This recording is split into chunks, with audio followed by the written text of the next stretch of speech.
Welcome back to the Autoblog Podcast. I'm Greg Migliore. We've got a great show for you today. This is episode 726. I'm going to bring in Associate Editor Byron Hurd on this beautiful Wednesday morning. What's up, man? Hey, how's it going? It's nice to see the sun, huh? Absolutely, absolutely. I bet you saw the sun once or twice on some of these Jeep trips that you've been doing. Our Jeep bureau chief, I guess. So, yeah, you went to Moab, of course, and the other one I think was in Austin, Texas. So, yeah, a lot sunnier than Michigan this time of year, that's for sure. Yeah, a little bit. Although the second day in Moab was actually a lot like here. I flew out of 43 degrees with like scattered snow showers and landed in 43 degrees with scattered snow showers. So can't win them all. But the day we actually did the driving in Moab was quite gorgeous. So I would gladly take that back right now. Sounds good. Sounds good. So quick rundown of the show. We're going to talk about the Grand Cherokee 4xe, the Easter Jeep Safari concepts at Moab, of course. Byron did a bit of a hot take. He thinks the Hemi deserves to die. Do you agree? Do you disagree? If you haven't put something in the comments yet, I don't know what you're waiting for. He wrote the story a week ago. Get in there. So please do that. And we've been joking that he sent the Hemi to hell. Not literally. And if you actually read the piece, please read the piece. Byron, you make some great points. Like this isn't like a hot take, a takedown piece. It's like we're talking about an engine that has like its roots in like, you know, the first Clinton administration. The first Bush, the Clinton administration. There was only one.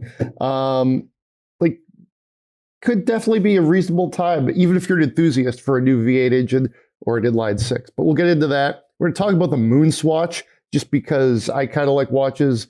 Let's talk about it a little bit. And we'll spend some money. Almost forgot there's a new 7 Series. We actually have a kind of a new car reveal this week. So, yeah. So let's jump into the Jeep stuff.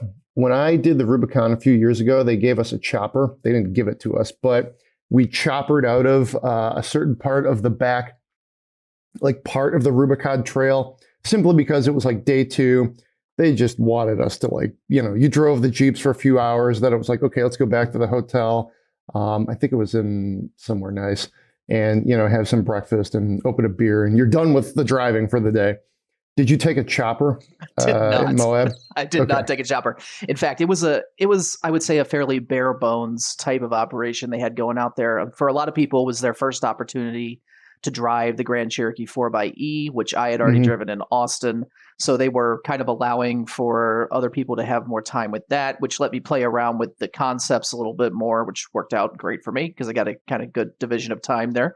But it was very much a kind of self-service sort of event. We were given courtesy vehicles. I got a Wrangler Rubicon 392 to drive myself to and from the various little hubs and stuff like that. So it was a fun trip. And I got to say that getting to drive some of those concepts, I mean, it's one thing to just, be able to say you saw them or drive them around a parking lot or something like that. It's really fun to actually get them out where they're supposed to do exactly what Jeep says they'll do and manage not to break anything, which is always good. I can't say the same for all of Jeep staff. I think they managed to bend a few things up, but part of what they do in Moab every year is development, right? They're out there trying to prove that the vehicles that they want to build can do what they want them to do and what they advertise them as being able of doing. So, it's an interesting little mix, especially since we were out there a little bit before like the real Easter Jeep Safari crowds showed up, the general public, if you will. And so a lot of different aftermarket and OEM groups were out there testing. We would run across people doing suspension development, people doing tire development, stuff like that, just kind of tucked away and hiding in their own little corner of the rocks, trying to, keep out of the public eye and get their work done. But it was cool being there before the public was because they were a little more brazen in what they were doing. So it was just neat to see everybody out there. You can tell that they have a lot of passion for off-roading, especially you look at Jeep's staff, and Mark Allen was there with his personal Wrangler, which is on 37s, and it's painted in that beautiful kind of gold color that they did the Overlook 3-row Jeep concept in for SEMA. And really stands out. Was cool. It was really cool to see that because he was just like, yeah, I brought my Wrangler. I'm out here to do some stuff. And of course, getting to play with the Magneto electric and a couple of the other concepts. There was There were some really interesting efforts this year. It didn't really look like a very out there field just from the press release they sent us before the event and kind of combing through the details of each of the builds. I mean, the Magneto was the real standout. But I actually found myself kind of being charmed by the Bob concept, which was, you'd have Magneto, which is this crazy battery electric, 625 horsepower, 800 plus foot-pounds of torque, just this big electric monster that still uses an old-fashioned manual transmission. And then on the other side of it, you have Bob, which was a Jeep Gladiator diesel, so basically the opposite of a battery electric, cut down to be more the size of a Wrangler, hence Bob, because bobbing is when you chop the rear overhang off of a truck to make it fit better off-road. And you have this big monster next to the Magneto, and it's making all this noise. The Magneto's making none, and they're both just being slowly kind of idled across the landscape on massive 40-inch tires. Either one of them can virtually go anywhere. I was sitting next to Jim Morrison in the Magneto, and I said, "Hey, like what path do you want me to take on these rocks?" And he goes, "It doesn't matter. It's a Wrangler on 40s. Point it where you want to go, and it'll go there." And he was right. I mean, it was, the area they had set across for us was fairly contained, just so that we had kind of a little kind of base camp from which to operate, and we would do these little out and back loops. But they were very kind of self-guided, and it was because all these concepts were very capable, and they were all based on a Rubicon or similar, and so wildly modified that they were effectively capable of doing anything that you could encounter in that venue. So it was a lot of fun. The 4xe was fun to play around with out there. Of course, Grand Cherokee doesn't get lockers. It only has a limited slip rear differential. It does have the front sway bar disconnect, which is really nice, and the quadralift suspension, which is fantastic for actually, getting over the rocks. And there were a lot of trails where on a normal event, we probably would have been following someone or been guided by someone to get in and out, where we were just kind of set off on our own, and they just told us, you'll be fine. There's nothing out there you can't do in that car, so go do it. And it was actually kind of nice to be out without hand holders like that, to kind of, find our own way in a certain way. So it was a great event. The Grand Cherokee was fantastic. It wasn't as interesting as the concepts, but that was mostly because I'd already driven the 4xe. So for me, that was a second take, and the Magneto and all the rest of its friends were really the big show. I'm curious, the Magneto is electric, but it also has a manual transmission. What was that dynamic like? It's very strange. The thing is, it effectively has a manual transmission because that's what the Wrangler has, and they wanted to test electric in a Wrangler. So they just yanked out the gasoline powertrain components and threw in battery and started playing around, which is pretty much, how you think experimentation would happen, right? And driving it's really bizarre because the clutch is kind of superfluous. Because an electric motor can wind down to 0 RPM, you don't need a clutch to take off, because you don't need to bring the engine speed and the wheel speed to a matching point in order to engage. You just go. The point is already 0, you go. The only time you need to use the clutch, and even then you don't really need to, is when you're shifting gears. And it's kind of like in a regular ICE car, you can actually shift without using the clutch if you time the revs and everything properly. In an electric, you don't even have to think about it that much. So it was really bizarre because the manual transmission was just kind of there for the sake of being there. It was a fun thing you could fiddle with and play around with, and sometimes, sure, you could actually take advantage of lower ratios if you wanted to crawl a little more slowly. But as I was talking to Jim Morrison about this, he's the Jeep brand boss for North America, he was saying that while it's a neat thing to play with, it's not something they would ever do in a production application. Because even though an electric vehicle and a manual transmission are physically compatible with each other, the transmission is just unnecessary. He said the most realistic outcome from this kind of testing is essentially that down the road we could see vehicles that are full battery power that have some sort of step down gearing strictly for off-roading, essentially.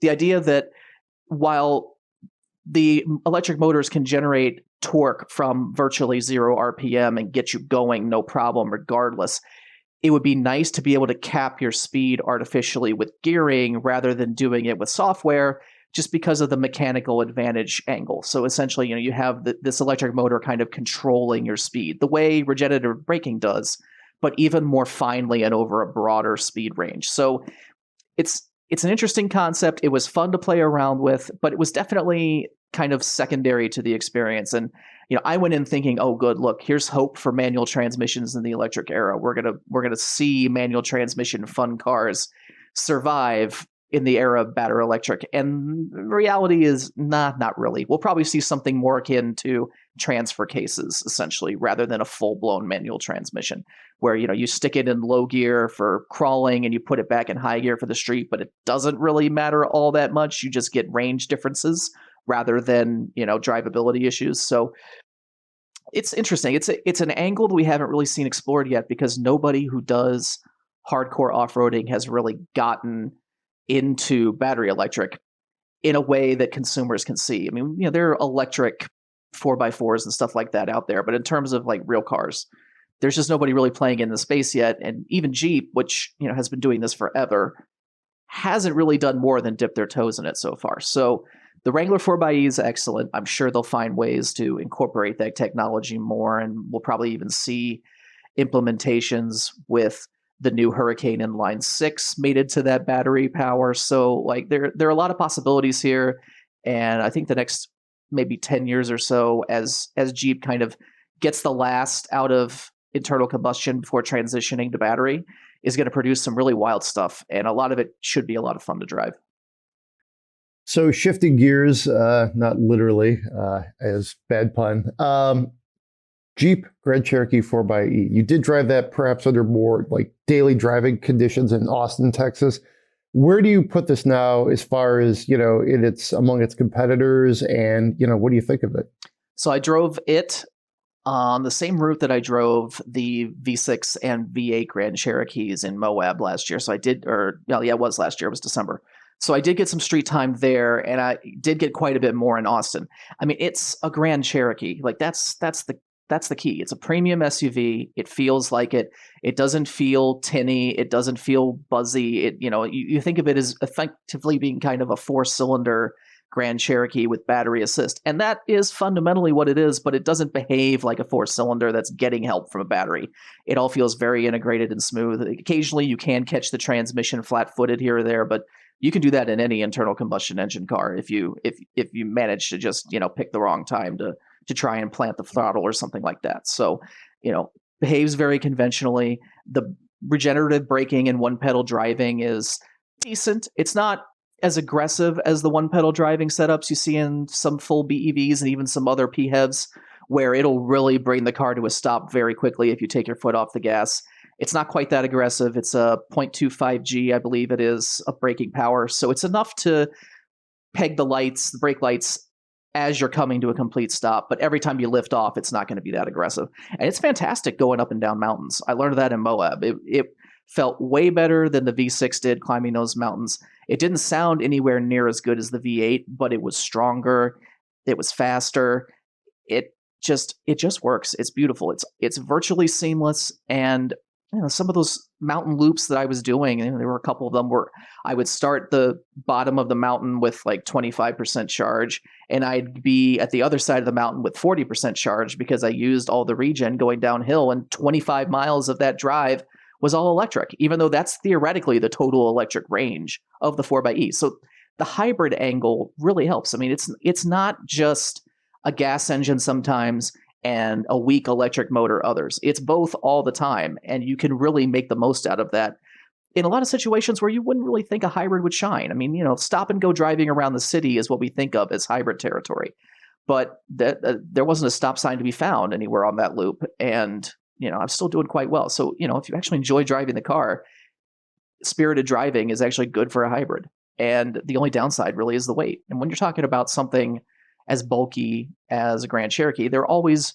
larger, heavier, have more of a presence than other midsize SUVs, because there aren't too many that are still rear-wheel drive, fundamentally longitudinal powertrain setups. Most of them are, gone to the crossover-ish route where you've got a front-wheel drive, transverse setup, and some sort of coupling all-wheel drive. The Grand Cherokee is still, for lack of a better term, a real SUV.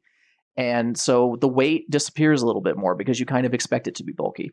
So it drives well. The center of gravity is nice and low. That's true even with the gasoline engine. They did a great job with that.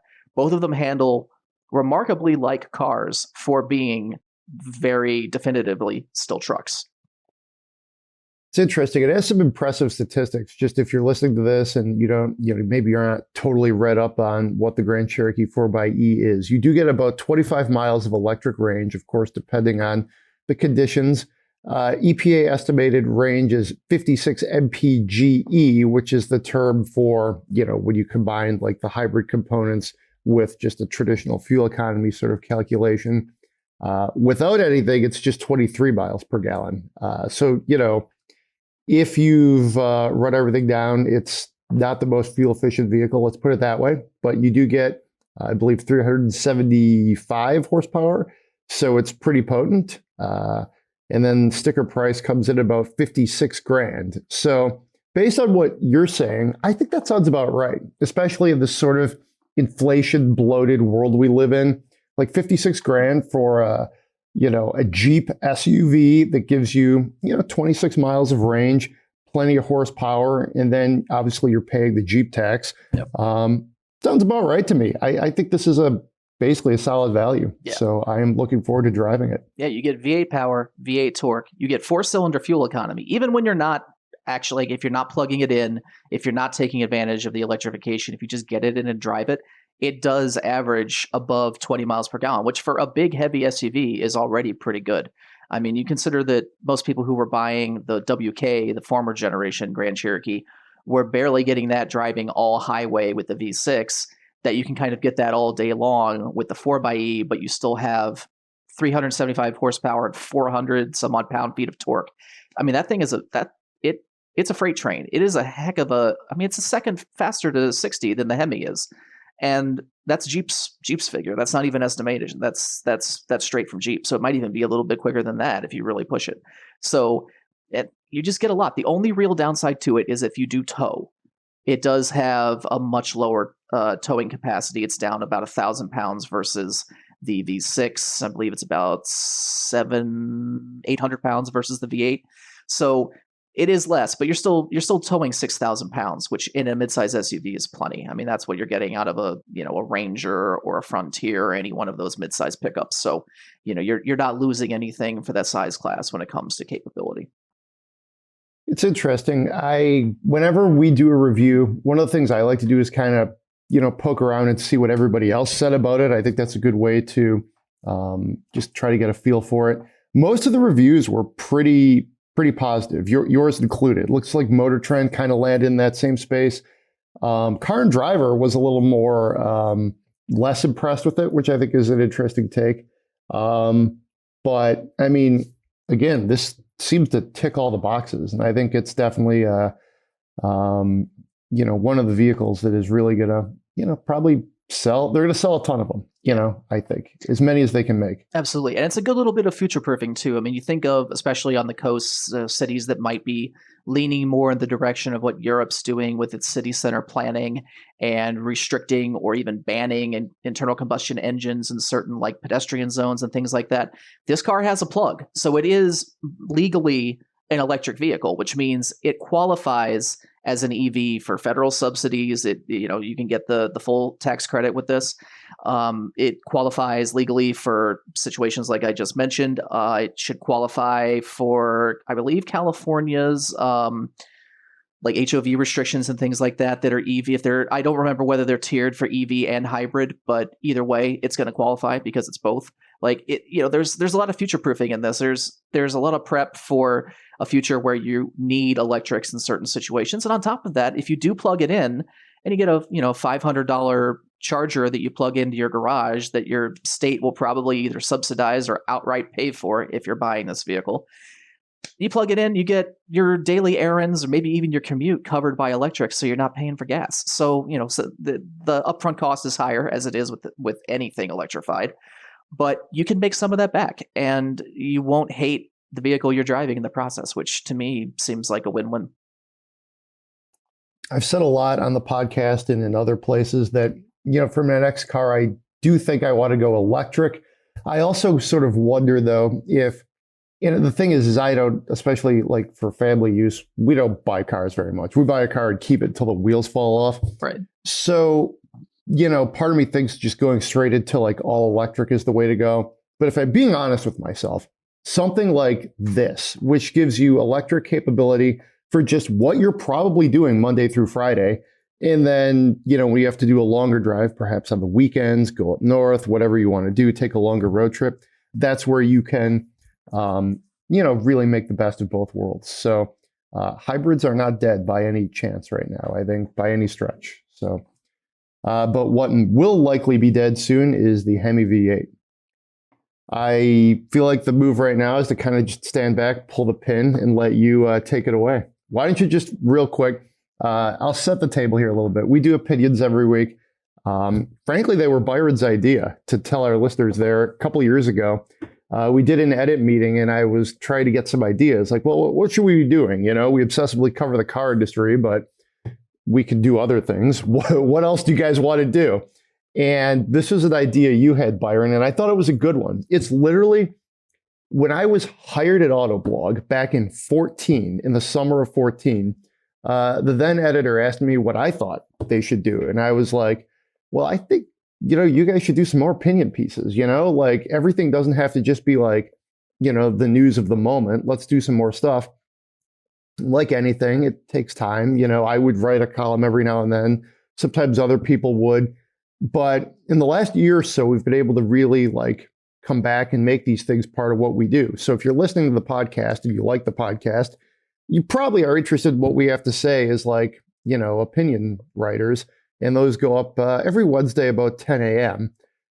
Most recent one was a bit of an opinion piece on the future of the Hemi V8. So take it away. What are your thoughts? Well, so I feel like I have to lead with my qualifications on this one a little bit. So I owned a Challenger for a couple of years. I had a 13 SRT8 6.4 liter, and it was a wonderful car. I loved it. It was, it's big, it's heavy, it's got a lot of presence. It was plumb crazy. Like I went full send on that thing. Like manual transmission, big V8, big comfy personal coupe. It was a ton of fun to drive. I genuinely loved that car. But there was nothing about the V8 that was really make or break about it. And it's always kind of been the case with me with the Hemi, where they sound great. They've been put in some really fantastic, charismatic cars. The Challenger, the Charger, the 300 are all very cool. The big trucks and SUVs they've done with them also generally benefited. I mean, Grand Cherokee SRT has always been a very coherent package and probably one of the best SRT vehicles that was built for mainstream. I'm not talking about Vipers and stuff like that. I'm thinking, cars that people drive every day. And the Hemi has been kind of a key component of that. But at the same time, it was just what they had. I mean, the Hemi is not a Hemi. It's the whole idea behind the name Hemi is from the hemispherical combustion chambers, which it doesn't even have because engine tech has evolved so much since then. I believe if I'm remembering correctly, it was an LA engine that was essentially rebranded as a Hemi. So it really had very little familial difference compared to, say, the Magnum V8s that we were seeing in the late 90s. So it's just an evolution of that. It's not even technically a Hemi. So the nostalgia factor doesn't do much for me, but also they're iron block, they're simple, they're great for basic truck engines, for applications where you don't really care about anything but just long-term running costs and you're comfortable with fuel. But for pedestrian, I want to say, engines, they're good enough. They're not great. And the Hurricane i6, it's smaller, it's more compact, it has a higher power ceiling before you get into really fancy stuff. There's a lot of benefit in this new compact engine that the Hemi just never offered. And if the Hemi had been an all aluminum V8, if it had been lighter, if it had been more compact, if it had fit into everything the way like a GM small block engine does, it would be a different story. I'd feel more strongly about the Hemi. But the Hemi is just what they had. It wasn't something they went out of their way to produce. It was never really meant to be an enthusiast engine. It was just a convenient opportunity. Gas was cheap. Cars were relatively cheap. Credit was cheap. This was all pre-financial collapse. It was just all right there in front of us. It was essentially the beginning of the truck ascendancy that got cut off by the financial crisis. We were already getting there. I remember 60 Minutes was doing exposés back in 04, 05, where they had, Ford VPs on there trying to defend the fuel economy of the Explorer and the F-150. This was all happening almost 20 years ago, and it's happening again right now. And so we're kind of having this weird point where, the consumers said they wanted big vehicles, big engines, and then the financial crisis hit, and they decided they didn't want them anymore. And then we got the Obama era CAFE regulations. We got the increase in fuel economy because prices were so high on gas, and people were just reacting with their wallets. Cash for clunkers. We dumped a lot of fuel-burning vehicles in exchange for fuel efficiency. And then as soon as the economy recovered, everyone was like, well, no, I want my space and my big V8 again. And because FCA at the time wasn't really in a position to pivot away from that too dramatically. I mean, they brought in Fiat, which was basically their solution to fuel economy. They haven't really developed a whole lot of fuel efficient options in the meantime, and the Hemi was paid for. They were cash strapped. They didn't have the money to reinvest. Fiat started giving them money, but essentially what they did was they just took the things that were already profitable and invested enough in them to continue keeping them profitable. And that's how we got all these, like we got the Hellcats, we got the 6.4 liter over the 6.1, like we got these incremental improvements and everything that made some just unquestionably cool cars. I'm not arguing that I don't hate Hellcats. I don't hate anything powered by a Hemi. I actually don't even hate the Hemi. Like that's kind of a misnomer. It's not, it's not that I actually have a problem with the Hemi. I just kind of have a problem with what it represents. And it's a lack of investment, a lack of development, kind of resting on their laurels and cruising on what works. And in their defense, it's what they needed to do. It's what they had the budget for. It was right in front of them, and it does work. It is a perfectly, thoroughly competent engine. It doesn't have any glaring reliability or dependability issues. It generally just works great for trucks, but it's still big and fat, and it does get terrible fuel economy. And the things it goes into get worse fuel economy because it is so big and fat. So it's not the Hemi's fault that it existed, but the Hemi's time has come and gone. And we're looking at what's going to replace it. No matter how much we scream and whine about it, it's going to happen because the money was spent on Hurricane to replace the Hemi. And this notion that FCA doesn't want to acknowledge that is really silly. Like they have pretty much openly said, like, this is the future of longitudinal power for internal combustion, especially in North America. The Hurricane's not going overseas, but the Hemi doesn't really go overseas either. So it's a perfect solution for America where, because of the size of this country and the distance in between large population centers, we can't go straight to batteries. We just can't. The coast can do that. Parts of the Midwest, where they're centralized around Detroit, Chicago, St. Louis, what have you. You can get away with battery electric there because there's charging infrastructure. You're probably not commuting that far. But when you actually get out of any of those large urban areas, battery electric just really isn't practical. There are early adopters who are forcing it, but it's just not a pleasant way to go. We need plug-in hybrids. We need things that can bridge that gap. And the Hurricane gives them that. It gives them the opportunity to create both efficiency hybrids on the one end, because it's essentially the same 4-cylinder engine that's in the 4xe now, with 2 additional cylinders on the end of it. And then you can still stick electric motors and whatever you need to do, transfer cases, all that kind of stuff. It all still works. It's a set of Legos that improves what Stellantis is already doing and provides an opportunity for them to do more with it in the future. And it's what we need. It's what is going to work. It's what's going to get us from strictly oil burning to electricity. And I mean, at this point, when you're talking about a necessity like that, especially for a company like Stellantis, where CAFE regulations are based on volume, and when your volume models are trucks with V8s, granted, light-duty vehicles have different standards, or light-duty trucks have different standards than sedans and coupes and all that. So trucks don't penalize you as much as, say, a fleet of Challengers being sold in the same volume. But the more V8s you sell, the more you have to counter that with either emissions credits or with other fuel-efficient vehicles. So selling Hemis is actually working against Stellantis now, even in pickup trucks, because they're going to have to make those more efficient too. There's just no option. And they're going to have to offset it with electric.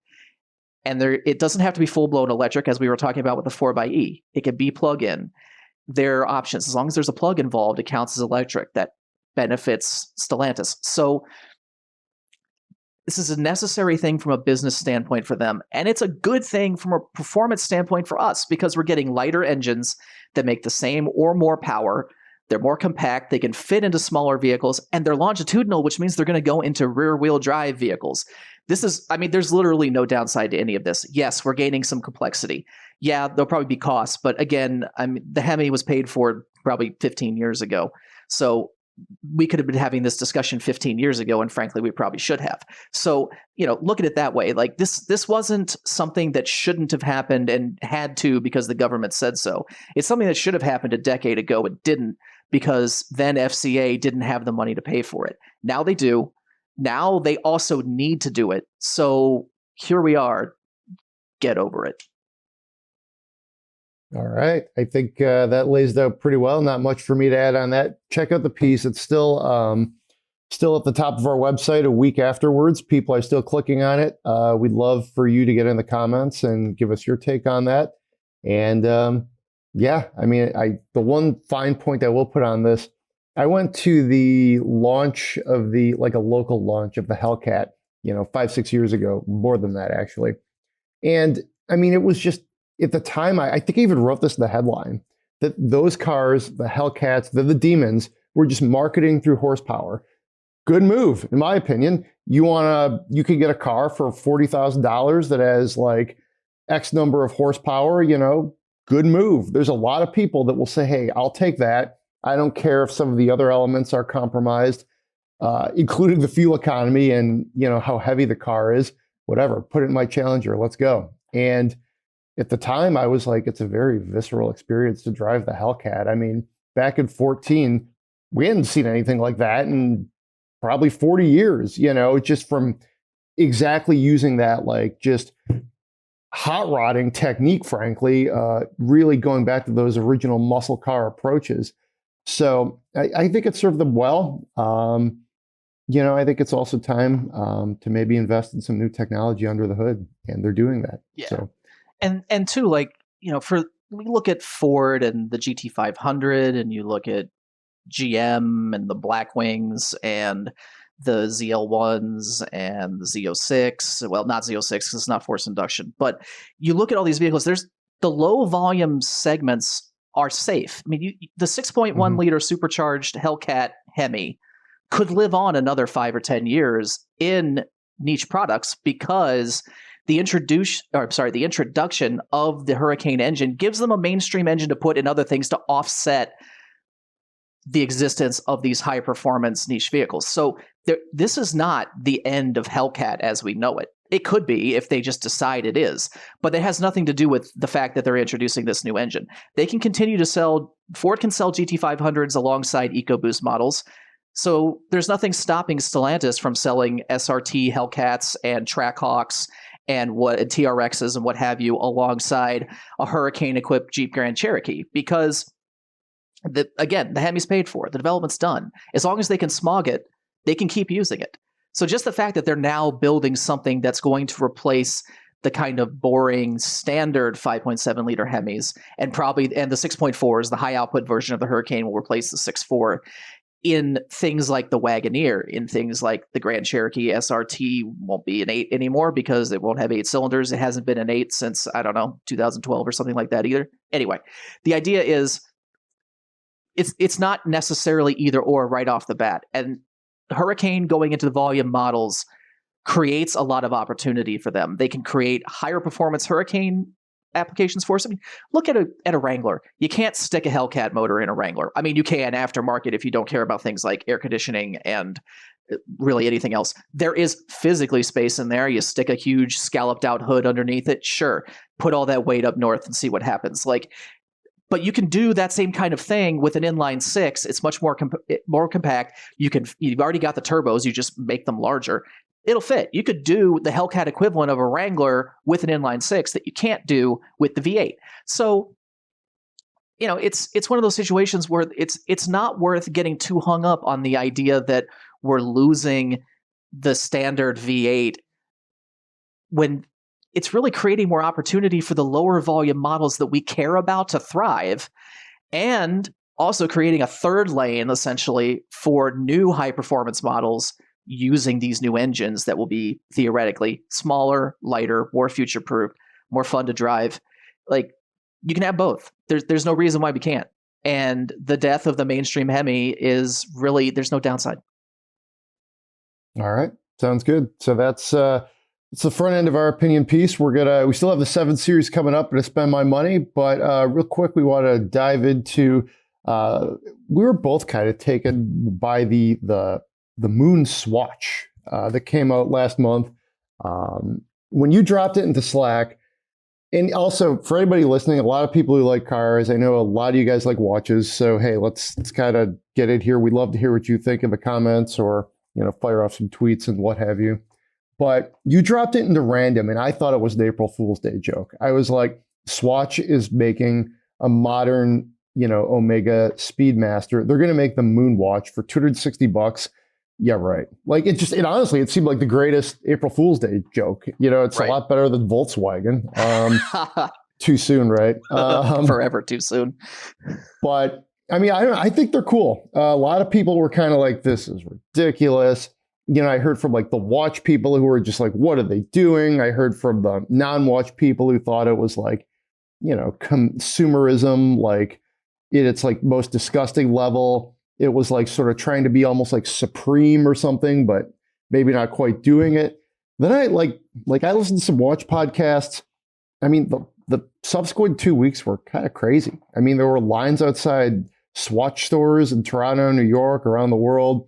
People seem to really like it. It's super wild. And then just real quickly for the uninitiated, this is a watch that's designed to look exactly like the original Moonwatch, only it's made out of much lesser quality materials. It's bioceramic, which I think is a really nice way to say it's plastic, or it's plastic, but with some other nice things into it. The strap is Velcro, so there's that, and it does say Swatch on it. But on the other hand, it looks basically like you could order the one, and there's like a bunch of different versions you could get. You could order one that looks basically just like a Speedmaster, if that's how you want to do it. So, I mean, I kind of like it. It took me a while. I mean, it's kind of the biggest watch release in a while. It reminded me a little bit of like a Tesla event in the car world. Yeah. Which I think, that's good for anybody who's in the industry, when there's such a big ripple effect. But it took me a while, but I like them. If I am near a Swatch store in the next few months where allegedly you're going to be able to buy one at sticker price, you sure can't do that right now as we're recording it. But I would pick one up. I think they're cool. Great kind of summer beater watch. And yeah, I mean, I don't know. They look cool to me at this point. That's where I've just kind of simmered back down. Yeah, I'm kind of in the same boat. Like I really appreciate the design of them. I think they did a very good job, and I like the kind of the individual touches they applied to some of them, like the Mission to Jupiter one. The lower piece actually has like rings around it to imitate the planet. Like they did some really cool detail work. I really like the yellow one, the Mission to the Sun. Like that one, it just pops. And so they're cool. They're definitely exactly like you said. They're beater watches. It's it's something you can throw on that looks stylish, but you don't worry about damaging.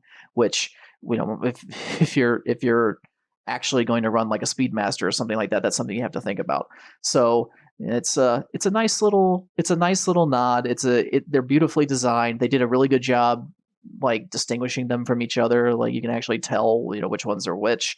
It's a neat little series. I just wish it wasn't so limited release. Like you said, if you find a Swatch store, it's always worth hopping in just to see if you can buy one. And even if you don't want it, just buy it and resell it to someone else who does, because it's a crazy market out there right now. But it's a really cool little line of watches, and there's a little something in there for everybody. I feel like any aesthetic you're looking for, they've got it. Part of me, almost to backtrack what I said, is I'm almost afraid of making them a daily wear watch, just given how rare they are and how in demand. I mean, maybe in a few years though, when it's they're reselling for $50, that's like, haha, remember that? Yeah. Those suckers paid $800. But I think, like anything, use your stuff. Life is short. What are you going to put it in a box and let your kid find it when you're gone? Just wear the darn thing. And yeah, I don't know. I'm kind of just looking at them. I think I would probably go with think I'd go with the one to Jupiter. That copper kind of bronze look looks pretty nice. Yeah. Or maybe the Neptune one is pretty sweet. I mean, honestly, I'd take any one of them. If they walked in and they're like, "Sir, this is the one we have. Here you go," I'd take it and be happy. But those are probably the two I'd land on. Yeah, I dig the kind of mint finish on Mission to Earth or on Earth. That is cool because you don't have to go to Earth. And the yellow one I mentioned the Mission to the Sun already. That yellow really pops. So especially with the white band, that was a good choice on their part. They did really good with contrast there. I dig it. Yeah, Earth is very cool. That's definitely. I actually have a blue Shinola watch. That's the only thing that would stop me, or a green Shinola watch and a blue Skirfa dive watch. So I've already kind of hit those. I do try to, when I'm building out my next watch purchase, have some sort of complementary aspect rather than just like, hey, I have 5 dive watches. What am I doing here? So yeah, I don't know. Pretty cool. Colorful, that's for sure. Yeah, I'd like to see them maybe come out with like a set of these with just some sort of basic workhorse automatic movement instead of a straight up quartz. It would be cool, and they could probably get close to $1,000 for them retail without even markup if they wanted to do it that way. Nice little way to pump up the profits. That's the other point. I did forget to mention this. These have quartz movements, so for $260, you're getting like a 4-cylinder engine. This would be like almost if like Tesla and Porsche teamed up on something and for a 911 that's all plastic with a crap interior and like an EV engine that goes like 100 miles or something. Yeah. Or, I mean, really, it wouldn't even be an electric engine. So Tesla would be like the Buzz, but it would be like a 4-cylinder engine. It'd be like a Volkswagen engine or something. Exactly. So yeah, no, I think they're cool. The other thing too is if to the initiated, it's like, oh, what do you have there? You have the MoonSwatch. To the it's like, well, is that guy wearing a Swatch? That's a cool watch. Or that's just a cool watch. So, I don't know. We're still talking about it. I think it's cool. Yeah. So let's move back to cars. Watch blog. We'll pause that for a moment. 7 Series, though. New 7 Series, very important flagship for BMW. I've been impressed with the most recent generations, right back to its original launch about 7 to 8 years ago, then some of the improvements they've made along the way. I think it drives great. I think it actually drives better than the current S-Class, frankly, which some people may be surprised about. But I've always liked how the 7 Series drives. This new one is just a first look is what we're looking at here. We know some of the details. The design is obviously going to be controversial a little bit. It's going to come in a variety of different models. Base model is 740i, and that's what it is, if you will. Step up, there's going to be there's going to be an all-electric model. There's going to be the twin-turbo V8, which is the 760. Of course, there'll be some X-Drive variants, and I don't know if I said this, but of course, an i7 model, which is the electric model. So that's the high notes. Check out the story. We have that on site with tons of pictures. But yeah, so I'm excited to drive this one. I think this is definitely on my list of cars I want to get into in 2022. But what do you think, Byron? I think it's interesting. Like the overall profile of it looks a lot like somebody in our work chat mentioned they look kind of like a Volvo S90, which I see to a degree. And I also see like, what if Saab had continued on and eventually built a full-size sedan? I kind of see that in the profile a little bit in the greenhouse, a little bit in that kink in the rear. But then you look at the front and it is just all modern BMW. That is a lot of nostril. I don't know if I can get past that, but and also I don't think the dual headlight treatment. I know that helps them in terms of like headlight regulations and getting the low beams and high beams separate and the DRLs separate and all that, but it does not do anything for the looks of the cars. I'll tell you that. Not a fan of the headlights at all. At all. I like the grille though. I think especially like a 7 Series or an X7, I think it actually really works quite well. Or on a 4 Series, hypothetically. I don't know. The interior though, I will say, especially that, what was it, the cashmere one that they showed that just looks absolutely ridiculous. I love that. And the styling inside's good. I kind of wish they'd just gone all the way across the dash with the screens. That would probably be my biggest beef. It almost looks asymmetrical and not in a great way to have them just over the like where the cluster should be in the infotainment screen. It feels like there's a third one that was supposed to be there and just isn't. But I don't know. I'm sure we'll see that soon enough. Then we can throw it in with the refresh or something like that. Yeah, I mean, given like what Mercedes did with the S-Class and the EQS, where it's like screens, even the S-Class is pretty screen heavy. A little surprised the i7 doesn't have more, a little bit more of a screen intensive approach. But again, maybe it'll be like they'll just release more pictures or higher trim level, something like that. Yeah, I mean, I like it overall, just what I'm seeing, but I don't like the headlights. I like the grille. The interior looks pretty good. Powertrain is like, to chalk. This is exactly what I would have thought they would have done, So no V12, but I guess we didn't think that would continue to live on. Like it did for about as long as it probably could.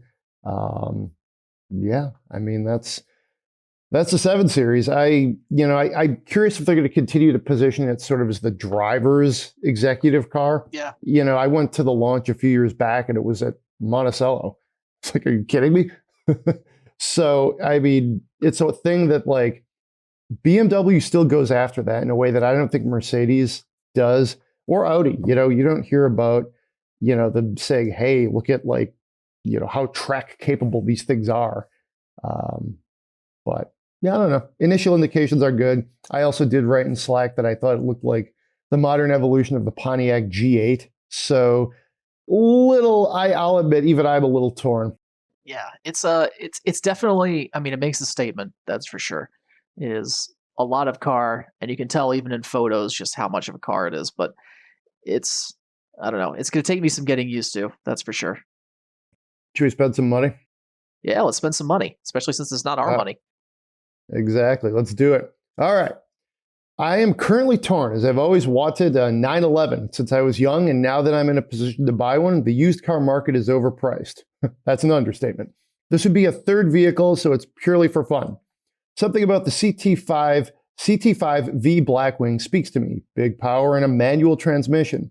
My question is do I buy a 991 generation Carrera S manual or go with the Blackwing? The Blackwing is cheaper despite being new, but it doesn't have the 911's look or brand cachet. Which one should I choose? Which would be more fun? Street driving only, no track use. We're talking $140,000 Canadian. So a lot to work with here. I think I know which way I'm going to go, but I'm going to pass it over to you real quick since you are a Blackwing owner. Not the 5, you have the 4, but I mean, I think you're pretty informed. You would have a pretty informed opinion on this. Whew. This is honestly, my initial reaction and my studied reaction are both get the 911. You're talking about a third vehicle purely for fun. I mean, a Blackwing is not huge, but it's big. I mean, that's the CT5V is at least the footprint of a mid-sized sedan, give or take. It is not small. And I mean, if you've got room for it and you really want that supercharged V8 sound and you just want nothing but the absolute like peak of rear-wheel drive family premium luxury sports sedan, then yeah, sure, get a Blackwing, I guess. But I in this situation, there's just no way I would go for the 911, or I wouldn't go for the 911. And I honestly, like, I'm not even going to like sidestep and say, hey, get the smaller Blackwing. Like me, I bought the 4 because it could also be a road trip car. And I kind of need a vehicle to be able to pull that kind of double duty. And so like, to me, just those 2 additional doors and all that is already like a little bit much for just a fun car. I feel like it's a little too practical to be just a dedicated fun car. So the 5 kind of takes the wrong end of that formula to an even greater extreme. So no, I'm going for a 911. I've driven the 991 a couple times and the revised 991 and the 99. All of those. That manual transmission is a gem. It's a compact vehicle that's still very pleasant to drive. It's a 911 is a perfectly acceptable daily driver. In fact, I would say, a 4S with the manual transmission would be an excellent Canadian market daily driving vehicle. So I wouldn't even look at the Blackwing. You're going to pay a premium that is more likely to fall out of the bottom of the car in the coming years than you would with the 911. The 911 value is a little more baked in. The Blackwing could be at the whim of GM deciding, oh, well, the supply chain's gotten better and we're going to build them for another 5 years. And suddenly you've sunk an extra $50,000 into a car that is now worth, half what you paid for it because the market came around. So to me, I mean, if you're looking for fun, if you're looking for something that you purely want to enjoy and don't care about investing in, don't care about, being able to haul the family in, then I mean, get the sportier car, get a 911, get a Boxster, get a Cayman, the new Caymans are fantastic. So, anything along those lines seems like a win to me. And right now you can go on and bring a trailer and find those early, like 2006 and 7 Caymans all day long. So, there are a lot of cheaper options out there for someone who just wants something nice to have fun with. But I wouldn't pick a Blackwing of any stripe for this particular situation. I think for me, it is pretty much a slam dunk.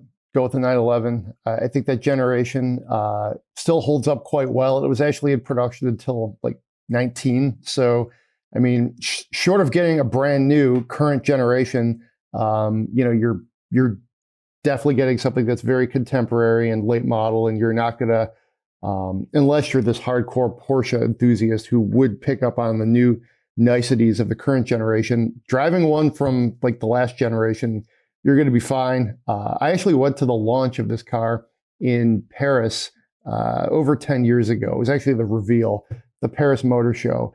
And they really put so much into that generation of 911.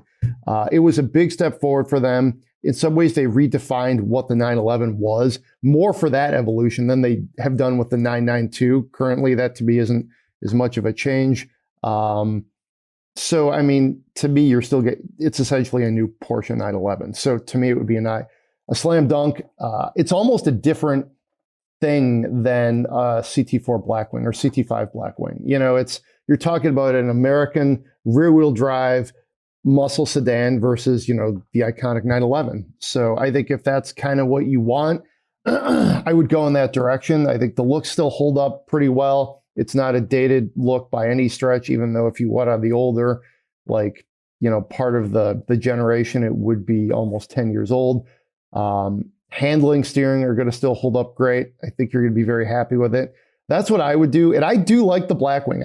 I didn't run out and buy one like Byron did, but I do like them. And I love what Cadillac is going for there. To me, that feels more like a second car than a third car because it is a sedan.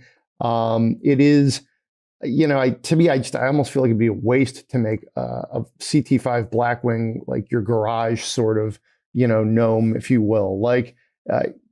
Blake was the writer, by the way. I feel like I forgot to say that off the top. But if you're mentioning money in Canadian, obviously that means it's cold. I'm talking to you from Michigan. I get it. The Blackwings are rear-wheel drive only. So you're going to be doing some summer tires at some point, but snow tires at some point as well. To me, there's actually probably more trade-offs for the Blackwing than there are with the 911, which is kind of a weird sentence to say.